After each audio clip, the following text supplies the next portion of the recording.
I'm the founder and chief exec of AO.com. We're the UK's best pure play electrical retailer with an ambition to take that model on a journey expanding out across Europe to become the best European electrical retailer.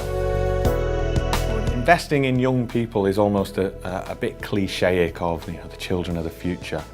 But the reality is that they are the next generation. They will set the tone of the culture of our country for the next generation. And so what kind of country do we want to be? Do we want to be ambitious? Do we want to be energetic? Do we want to be entrepreneurial? Do we want to be cohesive? And so if we don't do that for the next generation of kids, what makes us think that the next generation of our nation's culture is going to be that? The legacy I think we should leave is a sustainable model that can transcend generations, that inspires young people to realise their potential.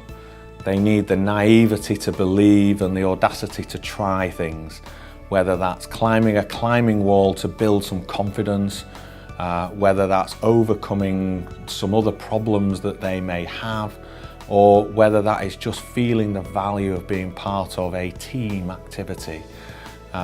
Different people have lots of different things to give, and what I think we need to do is to create the framework to be the best that they can be, because if we can do that at scale, I think we can transform the nation.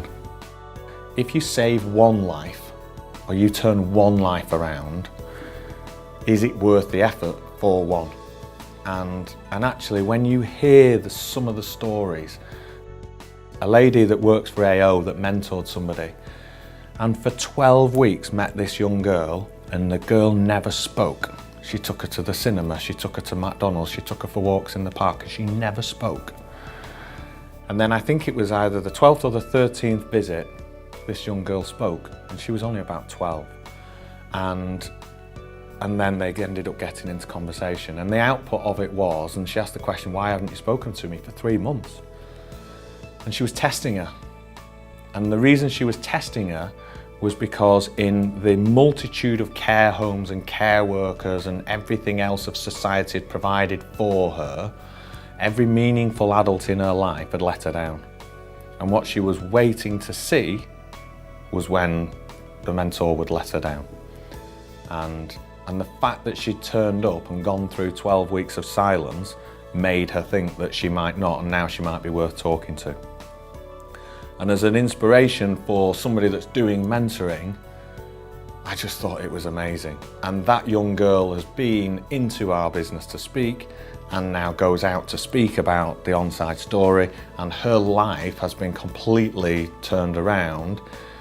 And I couldn't tell you how many other lives she's touched and turned around and inspired to happen because one person cared to do a 12-week journey of not giving up on her.